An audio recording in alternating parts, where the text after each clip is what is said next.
وایسرای ویلیام مکناټن په فکر کې هر څه داسې سمبال کړي وه د پوتینګر لښکر به لومړی کابل کې د برنس د وژلو غچ واخلي او یاغیانو ته به داسې د عبرت درس ورکړي چې بیا به هیڅ کله سر راپورته نه کړي.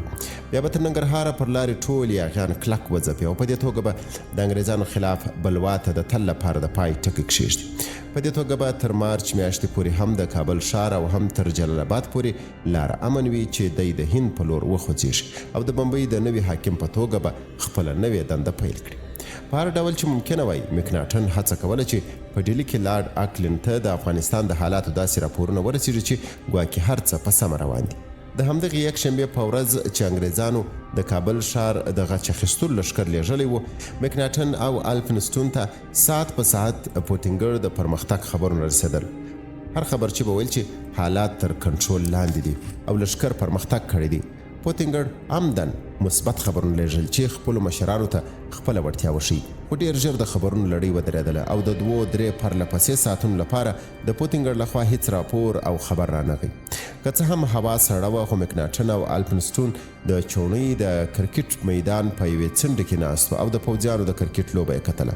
مکناټن د خپل بالاپوش له جیب نه په راسته لاس یو ساعت چې د زرو ځنځیر ورپورې ځړېدی راویست او بیا یې په چپه لاس خپلې عینکې پر سترګو سمې کړې. جنراله 3 ساعته وسول، د لښکر خبر نه لرم. څه فکر کوي ولې د پوتینګر خبرونه ودرېدل؟ الفنستون سیګار له خولې راویست او په داسې حال کې چې دود یې پفکاوه ویې ویل فکر کوم چې د پوتینګر ساعت خورا تېر دی او هیر سوي دي چې د حالاتو خبر موږ ته راولېږي. مکناټن ورته ویله داسې هم کېدای شي چې په سخت جنګ کې ښکېل سوی وي. او الفنستون یې خبره ورپرې کړه، نه ډاډه نه یم چې دا لغړیان به د پوتینګر د لښکر مخې ته د درېدلو زړه کړی وي. او بیا په مسکۍ بڼه وویله زه خپل اټکل سم ولم. مکناټن سر د هوکړې په بڼه وخوځاوه، خو پوره نه و ډاډه چې پوتینګر به دومره د غچ اخیستلو په غوبل کې ډوب سوی وي چې خپلو مشرانو ته به د خبرونو لیږل هیر کړي. د دوی فکر د کرکټ په لوبه کې مصروف سو چې 2 پوځیان ساه ایستلي د دوی مخې ته ودرېدل او د پوتینګر د لښکر ناوړه خبر یې ورکړ. موږ د شاتګ په حال کې و چې یاغیان له 4 خواو راباندې لکه ژلۍ راوورېدل. زموږ تلفات ډېر سول او موږ ته امر وسو چې پر هر ډول چې کېږي تاسو ته احوال راوړو چې د لښکر مرستې اضافي ځواکونه ولېږي.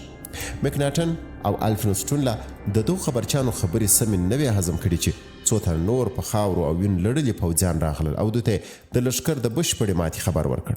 لښکر یې قتل عام کړ، پوتینګر هم ووژل سو. یوازې موږ شاوخوا 40 کسان وتوانېدلو چې ځان تر دې ځای راورسو. د یاغیانو شمیر په زرګونو لکه میږیان له هرې سوړې راوتل، ځینې ټوپکان هم لرل. الفنستون او مکناټن هیڅ پاتې و او د لومړیو څو شېبو لپاره یې اصلا په خپلو غوږونو باور نه درلود. الفنستون په ارامه ویل دا څه چټیات وایي؟ اصلا څنګه امکان لري چې زموږ ټول لښکر دې د یو موټي لغړیانو لخوا په اله یوه ورځ کې له منځه یوړل سي؟ خو حقیقت همدغسې تریخ و. د انګریزانو په پوځي چوڼۍ کې د لومړي ځل لپاره د ماتې ویره خپره سوې وه. هغه څه چې هیڅ چا یې فکر هم نه کوه او شونې نه باله ترسره سوي وه. بلواګرو د انګریزانو لښکر مات کړی و. دغه ډول کار د هند په نیمه قاره کې څه چې د انګریزانو تر واک لاندې په هیڅ یوه هیواد کې نه و سوی. په یوه ساعت کې د مکناټن په دفتر کې بیړنۍ غونډه راوبلل سوه. الفنستون لا د غونډې د مخه په چوڼۍ کې د عمومي تیارسي امر کړی و او د چوڼۍ د شاوخوا امنیتي برجونو او پوستو د ساتنې ځواک یې 3 چنده کړی و. جوفري هننګټون غونډې ته وروستی استخباراتي حال وړاندې کړ. زموږ لښکر غافلګره سو، هغو د مقاومت اټکل نه کاوه، خو په خورا پراخو او سختو بریدونو کې ښکېل سول. د یاغیانو قوت له هغه وروسته 2 چنده ډیر سو چې د محمد اکبر خان ډله ورسره یو ځای سوه او د عبدالله خان نڅکزي تر ټپه کېدلو وروسته په خپل اکبر خان د جګړې کومنده واخیسته. اکبر خان مکناټن بې له ارادې دا نوم په لوړ غږ واخیسته او داسې چې په غونډه کې ټولو ناستو کسانو ورته په وارخطايي وکتل. اکبر خان د دوست محمد خان زوی دی له کوم را پیدا سو. جوفري ستونی صاحب کړ او بیا وویل ښاغلیه، تاسو ته مو 2 اونۍ مخکې هم راپور درکړ چې اکبر خان د بخارا د امیر له بند نه تښتېدلی او په شمالي ولایتونو کې بغاوت پیل کړی دی. همدا نن کابل ته راننوت او سملاسي یې په جګړه کې برخه واخیسته. مکناټن بیا وپوښتل پلار یې زموږ په واک کې دی، آیا کولی سو چې د دوست محمد خان په واسطه هغه له یاغیانو څخه بیل کړو؟ په دغه وخت کې الفنستون وویل دې کار ته به اړتیا نه وي، موږ به دغه کوچنۍ شهزادګۍ په زور له خپلې لارې ایسته کړو. په غونډه کې ناستو نورو هم وویل د اکبر خان ماتول به نورو ملکانو او مشرانو ته چې د بغاوت کولو خیال په سر کې لري د عبرت درس سي. انګریزانو دا ځل د لښکر ایستلو پر ځای پریکړه وکړه چې د یاغیانو مشران په ځانګړې توګه اکبر خان ترور کړي. د دغه کار لپاره جوفري دنده واخیسته چې د جاسوسانو یوه ځواکمنه ډله وګماري چې له یوې خوا د امین الله خان، عبدالله خان او محمد اکبر خان ترمنځ د بدګمانۍ او بې باورۍ فضا رامنځته کړي او که موقع مساعده سوه نو هر یو باید ووژل سي. په داسې حال کې چې انګریزیانو د اکبر خان د وژلو توطیې جوړولې، د کابل په بلې خوا کې امین الله خان، اکبر خان او نور مشران د عبدالله خان په کور کې سره ټول سوي وو. عبدالله خان په ورانه او نس کې ژور ټپونه لرل او ډېره وینه یې ضایع کړې وه. بڼه یې تکه ژېړه اوښتې او سترګې یې پوره نه سوې پرانیستلی. یاران او همسنګران یې په کټ راټول سوي وه. یو قاري یې سر ته ناست و او په لوړ غږ یې د یاسین سوره لوستله. عبدالله خان په کراره خپل لاس پورته کړ او د شهادت ګوته یې د اکبر خان لور ته ونیوله. قاري او په کوټه کې ټول نور خلک چپ سول. عبدالله خان ورو ورو په خبرو پیل وکړ. محمد اکبر خان پسې ودرېږئ. تر د بل ښه او زړور مشر نسئ موندلی. دی به تر تاسو کشر وي خو په تدبیر او میړانې کې تر ټولو مشر دی. او بیا پر شاوخوا ټولو کسانو سترګې وغړولې او ویې ویل: ملګرو، غازیانو، حق را خپل کړئ. یو اوږد نفس یې واخیست او د تل لپاره خاموش شو. عبدالله خان په خانۍ کې په ویاړ او ښه ژوند کړی و. پر مرګ یې تر خپلوانو ډېر هغه بېوزلي او خواران خواشیني و چې ده به ورسره مرسته کوله. عبدالله خان په پرانیست لاس او سخا مشهور و او د غازي مرګ ور په برخه سو. د عبدالله خان مړینه د غازیانو لپاره تر ټولو ستره ضایعه وه. هغه په انډیوالانو کې له ګڼو اړخونو ډېر نفوذ درلود او د جګړې په دې پیل کې وژل کېدل پر ډېرو منفي اغېزه لرله. عبدالله خان ډېر مالدار هم و او د غذا ډېر لګښتونه یې پخپله برابرول. عبدالله خان له دې ارمان سره هم ومړ چې زلیخا یې ور بیا وویني. هماغې پیغلې وینځي چې عبدالله خان یې د برنس پر کور برید ته اړ کړ او له انګریزانو سره یې په جنګ اخته کړ. اکبر خان د کوټې چوپتیا په خپل لوړ غږ ماته کړه. قالوا انا لله و انا الیه راجعون. خدای تعالی دې وبخښي، جنتونه دې ځای سي، مرګ د ټولو عاقبت دی. خو د عبدالله خان په څېر شهادت د اسلام او وطن لپاره سر ورکول یوازې د نیکمرغو په برخه کېږي. د عبدالله خان نوم به د افغانستان په تاریخ کې د ویاړلو تر څنګ وي. خدای دې موږ ته هم ورته ویاړ را په برخه کړي. آمین. امین الله خان که څه هم تر اکبر خان 40 کاله مشر و، خو په غازیانو کې د هغه په پراخ محبوبیت پوه سوی و. اکبر خان یو ډول خاصه فردي کریزما یا جذبه لرله چې ټول یې درناوي ته هڅول. د اکبر خان تر وینا وروسته امین الله خان خپله لنګوټه د اکبر خان پر سر کښېښوده او ورته ویې ویل: ته مو مشر یې، مبارک دې سه.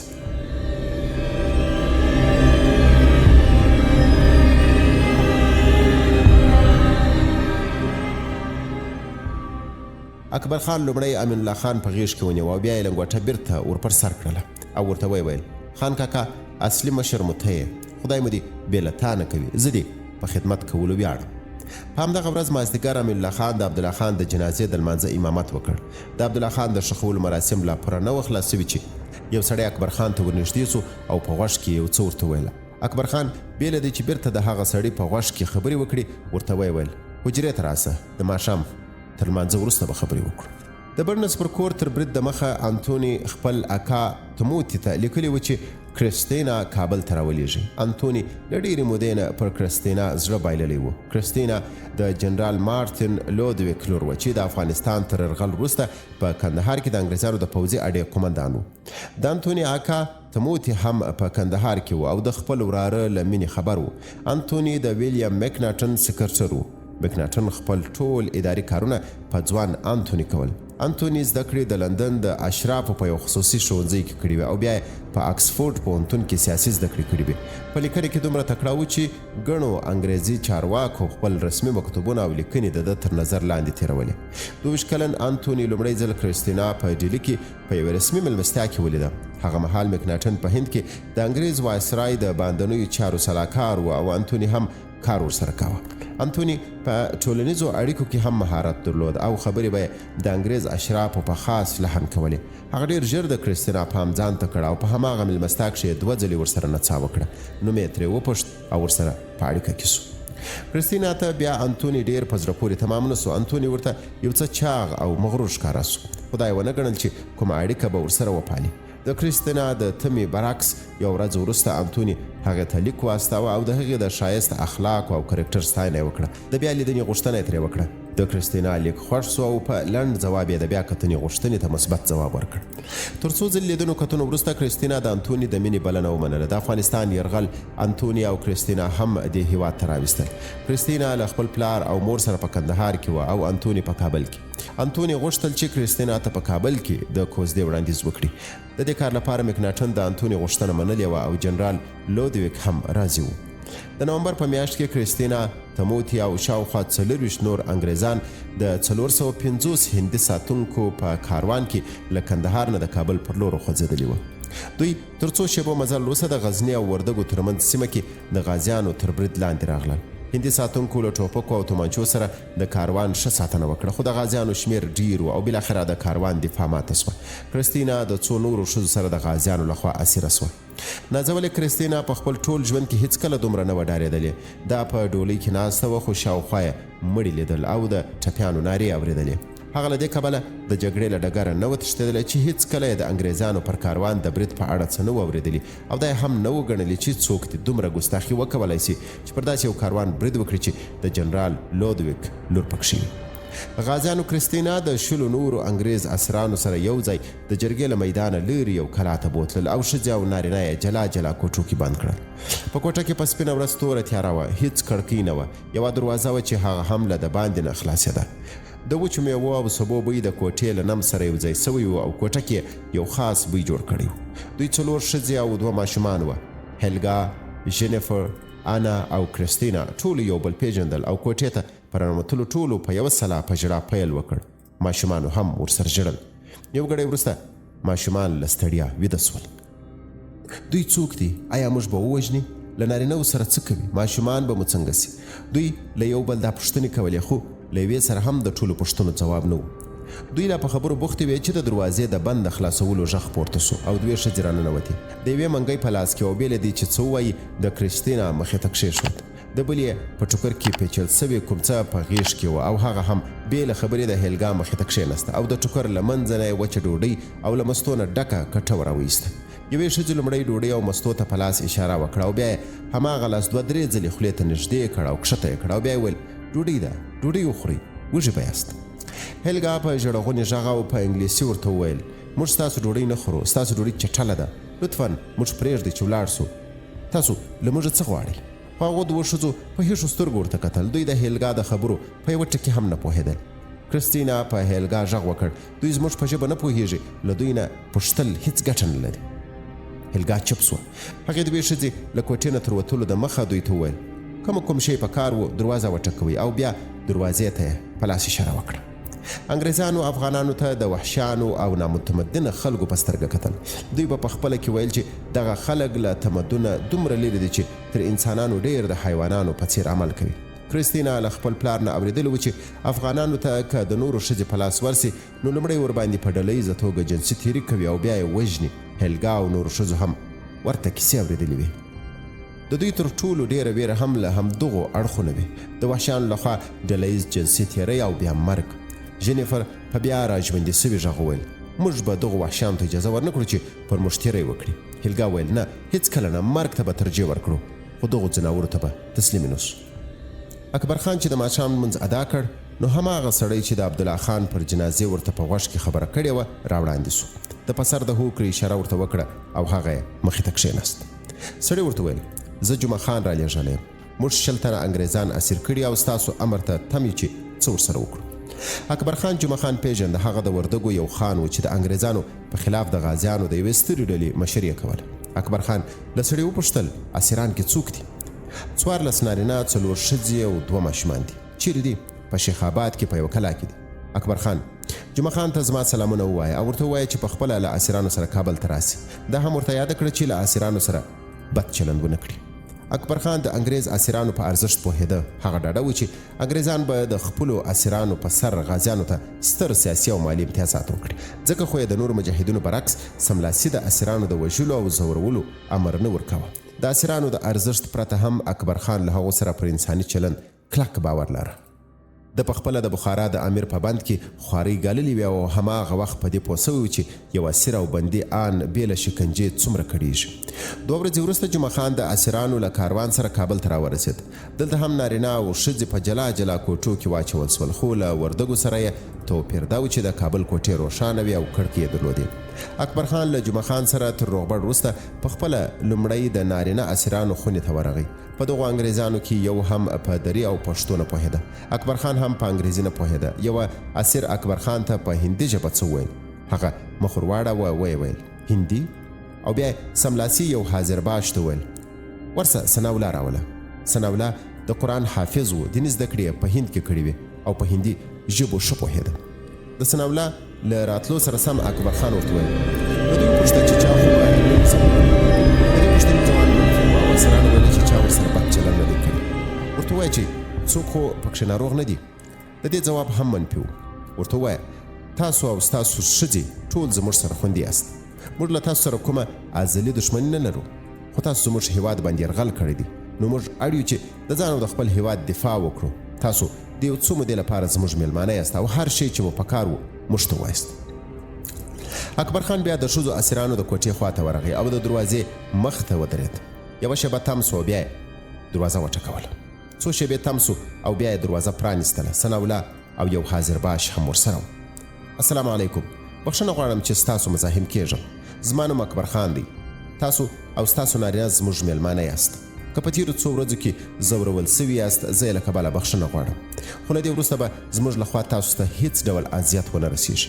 ډوډۍ او هر نور څه ته چې مو اړتیا وي موږ ته ووایاست، انشاءالله درته برابر به یې کړو. اکبر خان چې دا خبرې کولې، ښځو یې مخ ته کتل، خو د هغه سترګې د کړکۍ په لور وې او قصدن یې دوی ته نه کتل. ثناءالله چې د اکبر خان د خبرو ژباړه خلاصه کړه، نو کریستینا بې له ارادې وویل دی خو وحشي نه معلومیږي. هیلګا ورته وویل کریستینا ته په هندي پوهېږې؟ هو پوهېږم. هیلګا بیا ترې وپوښتل څه یې وویل؟ زموږ د خوندیتوب ډاډ یې راکړ، وایي زموږ میلمانه یاست. د څه شي میلمانه؟ په موږ ملنډې وهي؟ کریستینا بې له دې چې د هیلګا پوښتنې ته ځواب ورکړي، ثناءالله ته وکتل او بیا یې لکه چې د اکبر خان خبرې سمې نه وې اورېدلې، ویې پوښتل دا ښاغلی څوک دی؟ هغه ورته ویل دا زموږ مشر دی اکبر خان. دغه مهال اکبر خان و ثناءالله ته وکتل او هغه ورته ویل په لومړیو خبرو یې ونه پوهېدم ځکه چې په انګریزي وغږېدل، خو دغه نجلۍ ستاسو په اړه وپوښتل. اکبر خان د لومړي ځل لپاره ښځو ته وکتل او سترګې پر کریستینا ولګېدې. هغې هم اکبر خان سره سترګه په سترګه سوه. زما په اړه؟ هو، ویلې چې تاسو څوک یاست؟ ورته ووایه چې زه د غازیانو یو خادم یم. ثناءالله و اکبر خان ته وکتل او بیا یې ورته ویله چې همدغسې مې ورته ویل. کریستینا دا ځل اکبر خان ته په کتلو کې ویل اکبر خانه تاسو څه وخت موږ خوشي کوئ؟ اکبر خان ثناءالله ته ویل ورته ووایه هر وخت چې د خدای رضا و.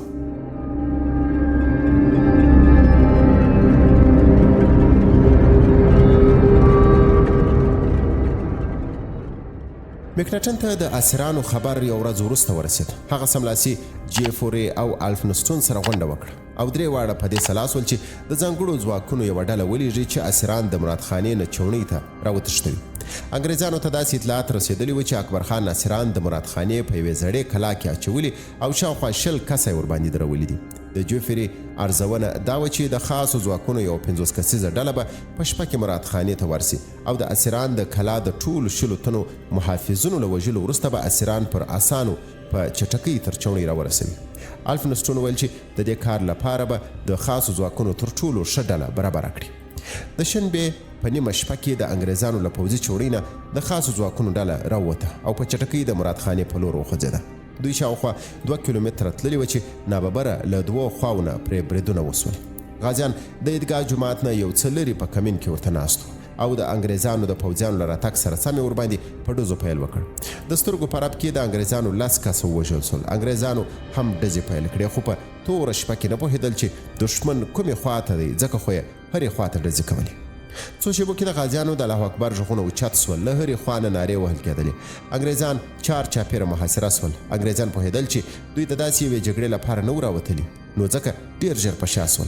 په تېښته کې د انګریزانو تلفات نور هم ډېر سول. د انګریزانو له 50 کسیزې خاصې ډلې نه 21 بېرته تش لاسونه چوڼۍ ته ورسېدل. اکبر خان پوهېده چې انګریزان به د خپلو اسیرانو د خوشي کولو اقدام وکړي. هغه له اسیرانو سره تر کتلو وروسته امر وکړ چې 500 کسان باید د کمین لپاره چمتو سي. اکبر خان هماغه شپه په خپله د عیدګاه په مسجد کې تېره کړه او د دښمن د خاصو ځواکونو له رارسېدلو سره یې د غازیانو د لیکو کومنده واخیسته. انګریزان پرله پسې ماتو سخت وارخطا کړل. په دوی کې د احساس زور واخیست چې د ساړه ژمي په تل کې په یو بیګانه ملک کې د ظالم دښمن په دام کې ایسار سوي دي. د مکناټن په ګډون د ټولو انګریز چارواکو لپاره د کابل ژمی ډیر سخت تېرېده. دوی چې تېر کلونه به ژمی په ګرمۍ ډیلي کې او دوبی به یې په معتدله کشمیر کې تېراوه، اوس یې د کابل واوره او یخنیو ته غاښونه چیچل. الفنستون خو له یوې اونۍ راهیسې سخت زکام او د ټوخي لپاره دومره تریاک خوړل چې ټوله ورځ به بېسده پروت. هغه مهال انګریزانو په هند او تر خپلې ولکې لاندې نورو هیوادونو کې ډېر تریاک کرل او یا به هم په سیمه ییزو خلکو او هم پر چین باندې په زوره د درملو په نامه خرڅول. نورو پوځیانو هم په سړې هوا کې مشق او تمرین ته زړه نه ښه کاوه او چې یو پکښې ناروغ سو نو ګڼو نورو ته به هم د زکام وایرس ولېږداوه. انګریزان لا د تیرو څو ورځو د بدو خبرونو له ویرې نه وه راوتلي چې خبر راورسېد چې د اکبر خان په مشرۍ یاغیانو د بیبي مهرو غونډۍ په څنډو کې د انګریزانو د څارویو په ګنج برید کړی او ټول څاروي وړي دي. انګریزانو د غلې ګودام په چوڼۍ کې دننه درلود خو د څارویو ګنج له اډې د باندې جوړ کړی و. دغه کار پر انګریزانو رواني فشار نور هم ډیر کړ او په ډیرو کسانو کې د قحطۍ او لوږې ویره پیدا شوه. په یوې اونۍ کې د انګریزانو په پخلنځي کې غوښه تر ټولو مهم خواړه ختم شول. په همدې ژمي کې که له یوې خوا د انګریزانو مورال کمزوری کېده او امکانات یې لږېدل، له بلې خوا د غازیانو شمیر ورځ تر بلې زیاتېده او خلک جوپه پر اکبر خان راټولېدل. دا خبرونه مکناټن او شاته هم ورسېدل. شا څو ځلې له مکناټن نه غوښتي و چې ټول لښکر راوباسي او بل وګر قتل عام کړي، خو مکناټن ورته ویلي و چې نسي کولی د ژمي په منځ کې عمومي لښکرکشي وکړي او په عمومي جګړې کې ښکیل سي. مکناټن شاته ویل چې تر پسرلي پورې تم سي او دوی به بلاخره د اکبر خان او امان الله خان بغاوت په یوې نه یوې لارې ختم کړي. خو په اصل کې مکناټن بل پلان درلود. هغه غوښتل چې بې له لښکر ایستلو د یاغیانو ګواښ دفع کړي. د او جوفري پلان درلود چې د امان الله خان او اکبر خان ترمنځ شخړه رامنځته کړي او د یو بل پر خلاف یې په جنګ واچوي. په دغه جګړې کې به یو ووژل سي او بل به یې دومره ضعیفه سي چې انګریزان به یې ایله په څو سوو سرتیرو د تل لپاره له مخې نه لرې کړي. انګریزان له دغه سیاست نه په پراخه توګه په ګڼو هیوادونو کې کار واخیست. دوی به د هیوادونو او سیمو خلکو د توکم ژبې، مذهب او نورو توپیرونو په نامه په خپلو کې په شخړه اچول او چې جګړه مارو غاړو به یو بل ښه وځپل، نو بیا به انګریزانو آخري واري وکړ او ټول به یې له منځه یوړل.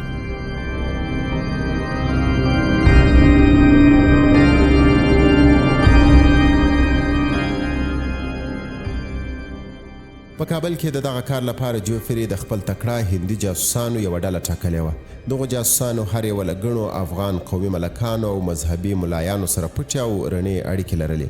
جوفري دغو جاسوسانو ته خورا ډېرې پیسې او نور امکانات برابر کړي وه چې هدف ته د رسېدلو لپاره یې وکاروي. د پیسو ترڅنګ د انګریزانو یو بل ډېر ارزښتناکه وسیله چې هغو پرې سیمه ییز مشران رانیول تومانچې او ټوپکان وه.